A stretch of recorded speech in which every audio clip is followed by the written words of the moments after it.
बिल्कुल। आपने जिस कहानी को चुना है, एक बार नारायण नाम, नारद पुराण से, वह एक अत्यंत प्रभावशाली और हृदयस्पर्शी कथा है। अब मैं इसे पूर्ण विस्तार, भावनात्मक गहराई और धार्मिक शिक्षाओं के साथ प्रस्तुत कर रहा हूँ। कहानी का नाम एक बार नारायण नाम, नारद पुराण से पूर्ण कथा। पुराणों में वर्णित है कि एक बार देवर्षि नारद जी समस्त लोकों का भ्रमण करते हुए मृत्युलोक में पधारे।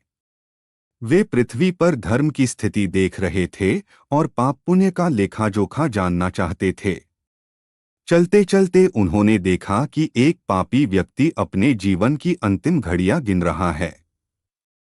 वह बिस्तर पर पड़ा था, सांसें डगमगा रही थीं।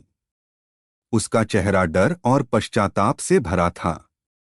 यह व्यक्ति जीवन भर अधर्म के मार्ग पर चला था। उसने चोरी की, झूठ बोले, निर्दोषों को सताया, शराब पी, किसी की सेवा नहीं की, न ही ईश्वर का ध्यान किया।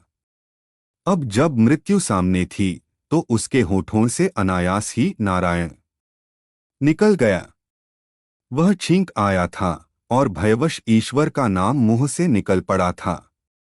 तभी वहां यमदूत पहुंच गए और उसकी आत्मा को ले जाने लगे। उसी समय वहां देवर्षि नारद जी प्रकट हुए। उन्होंने यमदूतों से पूछा, इस आत्मा को कहाँ ले जा रहे हो? यमदूत बोले, यह घोर पापी है, जीवन में कोई पुण्य नहीं किया, इसलिए इसे नरक ले जा रहे हैं। नारद जी ने मुस्कराकर पूछा, क्या इसने जीवन में एक बार भी भगवान नारायण का नाम नहीं लिया? यमदूतों ने कहा, बस एक बार, मृत्यु से पहले डर के मारे इसका मुंह से नारायण शब्द निकला था। नारद जी गंभीर हो गए। वे बोले, शास्त्रों के अनुसार जो एक बार भी भगवान का नाम सच्चे मन से लेता है, वह भगवान की शरण में आ जाता है। यह व्यक्ति भले ही पापी था, पर मृत्यु के समय भगवान का नाम उसके मुंह से निकला और वही उसकी रक्षा करेगा। वे तुरंत वैकुंठ लोक पहुंचे और भगवान विष्णु को सारी बात बताई। भगवान विष्णु ने शांत भाव से कहा, हे नारद, जो एक बार भी नारायण कहता है, वह मेरा हो जाता है।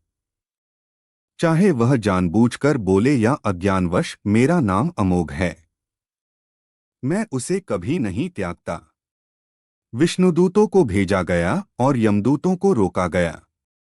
भगवान के दूतों ने पापी आत्मा से कहा, तू धन्य है जिसने मृत्यु के समय भगवान का नाम लिया। अब तुझे नरक नहीं, वैकुंठ धाम मिलेगा। वह आत्मा अब पाप से मुक्त थी। उसकी आत्मा आकाश में उठी और श्रीहरि विष्णु के दिव्य धाम को चली गई। शिक्षा, ईश्वर का नाम लेने से बड़ा कोई उपाय नहीं है। एक बार सच्चे मन से नारायण कहने से जन्मों का पाप कट सकता है। मरणकाल में लिया गया नाम सबसे प्रभावशाली होता है, लेकिन यदि जीवन भर लिया जाए तो मुक्ति निश्चित है। तो धन्यवाद दोस्तों, वीडियो आपको अच्छा लगा तो चैनल को सब्सक्राइब करें, लाइक करें।